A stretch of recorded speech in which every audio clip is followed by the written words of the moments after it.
Children need to be free to explore their world. As parents, it's our job though to ensure they can do it safely. A tissue, we all fall down. Hey Lily, you out here? Okay, honey, I got it. Okay, cool. I'm off to work now. Okay, See you later. Bye. Okay.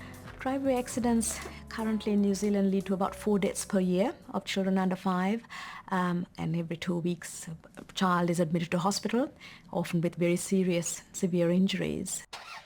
And the tragedy in this particular scenario is often the injury is relating to a car driven by a family member. It's extremely important that you know where any children are before you get in the car. Driveway safety in New Zealand, the key messages that are out there are check for children before you get in the car and drive off. You need to stop and stand still and wait for the car. Always supervise children around vehicles wherever there are vehicles. Yeah, stop. That's right. And separate play areas from driveways. Another thing to be absolutely vigilant about are poisonous substances. After falls, poisoning is the second most common cause of injury-related admissions to hospital for the under 5s. So Nicole, it's good to always store all your chemicals, cleaners and things out of sight, out of reach of Lily, in their original containers. Great safety catch. Well done. As is this one. That's awesome. So all your medicines are up high, out of access for Lily. Ask your pharmacist for a child-resistant lid on the top of all your medicines and make sure you always do it up tightly. Okay? Yep. May cost a little bit extra for some medicines, but it's well worth it in the long run. Yeah.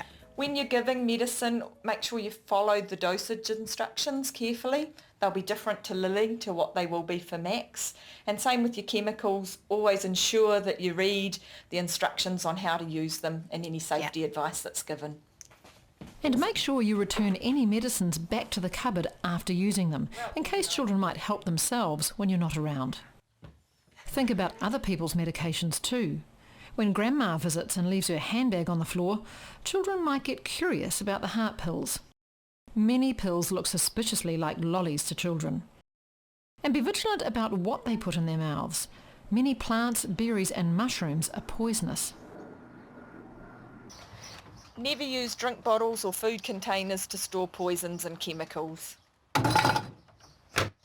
So Nicole, it's always a good idea to keep the phone number for the National Poison Centre by the phone on the fridge somewhere handy where you can access it in cases of an emergency. And then there's water. Each year, on average, 15 children drown in New Zealand. The sorts of situations in which these drownings occur can be as obvious as in the home, in baths, in spa pools, but it could be in more rural areas, often in farm troughs and ponds. So very diverse settings. The reality is that children at this age are at risk of drowning even in relatively shallow bodies of water. In we go. Sit down. There you go. There's your cup. When little ones are in the bath, maintain hand contact at all times. Never leave a small child alone in the bath.